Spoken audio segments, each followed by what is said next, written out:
انہیں بلا کر کہا کہ ابو الحارث تمہارے مکے اور مدینے میں، عمر بن عبدالعزیز دمشق میں تھے، تمہارے زمانے میں تمہارے علاقے میں مکہ حجاز میں عمدہ علماء ہیں، بڑے بڑے علماء ہیں، کیوں نہیں تم ایک حدیث کا مجموعہ جمع کر لیتے؟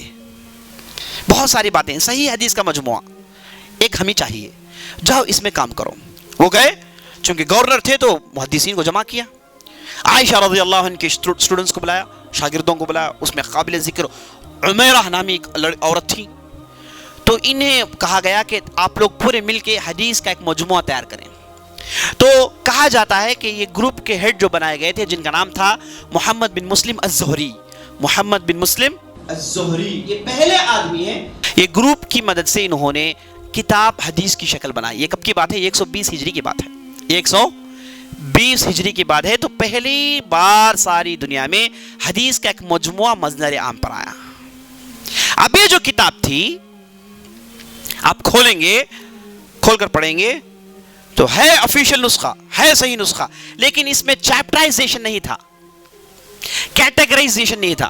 اب آپ بخاری کھولیں گے تو آپ بخاری میں کتاب الصلاح، بک آف صلاح، بک آف وضو، بک آف ابلیوشن، بک آف جہاد، بک آف نکاح، اب دیکھیں گے۔ آپ نہیں دیکھے ہیں تو اللہ کے لیے جائیے فوراً کھول کر دیکھیے۔ آپ اگر نہیں دیکھیں زندگی میں تو آپ جائیے فوراً، ایک سمرائز ورژن ہے، آپ کہیں سے بھی لے سکتے ہیں۔ اللہ کے لیے اسے کھول کر دیکھ کر کل آئیے مجلس میں، ہے نا۔ یہ مت سمجھے کہ مولوی صاحب نے ہوم ورک دے دیا ہے، نہیں، آپ اس روح سے زندگی میں ایک مرتبہ تو دیکھ لیجیے آپ اللہ کے لیے، ہے نا۔ ہوم ورک تو نہیں ہے آپ کے لیے، آپ جائیے کتاب کھول کر دیکھیے تو آپ کو معلوم ہوگا کہ اس میں بکس ہوں گے، چیپٹرز ہوں گے۔ یہ کب ہوا؟ وہ جو امام زہری نے بتایا اس میں وہ تدوین تھا بس، اس کے بعد یہ چیپٹرائزیشن جب شروع ہوا، کیٹیگریز شروع ہوئے، اسے کہتے ہیں تصنیف، اسے کہتے ہیں تصنیف، صنف یصنف تصنیفا، تصنیف یعنی کیٹیگرائزیشن۔ تو امام زہری نے تو مجموعہ بنا لیا، لیکن بعد میں وہ گئے تو اس کے بعد کا دور آیا امام مالک کا دور آیا۔ امام زہری کے بعد لوگوں نے اس کتاب پر اعتماد کیا، یہ جو کتاب امام زہری نے بنائی اس پر لوگوں نے اعتماد کیا۔ اس زمانے کی بخاری تھی یہ، بھائی امام زہری کتاب میں ہے تو بس خلاص بات ختم، اب زیادہ بحث نہیں۔ اب اس کے بعد امام مالک کا دور آیا، امام مالک کا دور 150 ہجری کے بعد کا ہے، اور امام مالک کا جب دور آیا، ایک ہنگامہ مچنے کے بعد پھر امت سٹڈی ہو گئی، اموی سلطنت قائم ہوئی، تو اس کا بادشاہ آیا جن کا نام تھا عبد الملک بن مروان، جو بذات خود ایک فقیہ اور محدث تھا، لیکن خلافت میں جانے کے بعد پولیٹیکل ایشو میں بزی ہو گیا، علم رکھتا تھا، جانتا تھا۔ اس نے امام مالک کو بلایا، بلا کر کہا کہ یا مالک وطئ لنا کتابا فی الفقہ، لوگوں کے لیے ایک ایسی کتاب لکھو، ایسی کتاب آسان کر دو۔ وطأ یوطئ موطئا، توطئا کہیں گے، سہل یسہل تسہیلا کا معنی آسان کرنا۔ وطئ لہم کتابا، ایک آسان کتاب ان کے لیے لکھ دیجیے جس میں لوگ فقہی مسائل کے لیے آ کر رجوع کریں، لوگ فقہی مسائل جاننا چاہیں اس کتاب کی طرف آ کر رجوع کریں۔ تو امام مالک نے کتاب لکھا جو موطأ مالک کے نام سے ساری دنیا مشہور ہے، جس میں 400 چلر حدیثیں ہیں، 400 چلر حدیثیں ہیں، اور یہ پوری کی پوری حدیثیں احکامات میں ہیں، جورسپروڈنس میں ہیں، ڈوز اینڈ ڈونٹس میں ہیں، اور بہت ہی معتبر کتاب ہے۔ تو امام مالک گئے اور اس 400 حدیث کو جمع کرنے کے لیے لگ بھگ 15 سے زیادہ سال انہوں نے محنت کی، اور آخری زمانے تک پریشان تھے کہ اس میں کہیں غلط بات تو میں نے داخل نہیں کر دی، غلط بات تو کہیں نہیں آ گئی، آخری زمانے تک پریشان تھے۔ اور یہاں تک لوگ کہتے ہیں کہ جب انہوں نے کتاب لکھی، عبد الملک بن مروان کے پاس گئے لے کر، تو عبد الملک بن مروان نے فوراً کہا کہ اسے آفیشلائز کرا دیا جائے، لوگ اب اسے اٹھا کر پڑھیں، فقہی مسائل اس کتاب سے جان لیں۔ تو امام مالک نے کہا کہ نہیں، اللہ کے لیے رک جائیے، میں نے تو کام کیا ہے، اب میں نہیں جانتا کہ اس میں اخلاص کتنا ہے، میں نہیں جانتا کہ اس میں اخلاص کتنا ہے، میں نے کام کیا ہے لیکن اخلاص وہی اہم چیز ہے۔ تو اے جہاں پناہ ہے بادشاہ، آپ اپنے پاس اس کتاب کو رکھیے 1 سال تک، اس کے بعد اس کی نشر و اشاعت کریں، 1 سال تک ہم دیکھیں گے، کچھ بات ہم کو سمجھ میں آئی، پھر کچھ چینجز کرنی پڑی، کوئی تبدیلی کرنی پڑی تو ہم کر لیں گے۔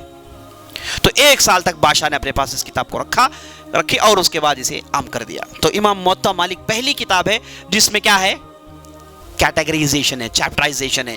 انہوں نے کتابوں کے نام سے حدیثوں کو جمع کیا۔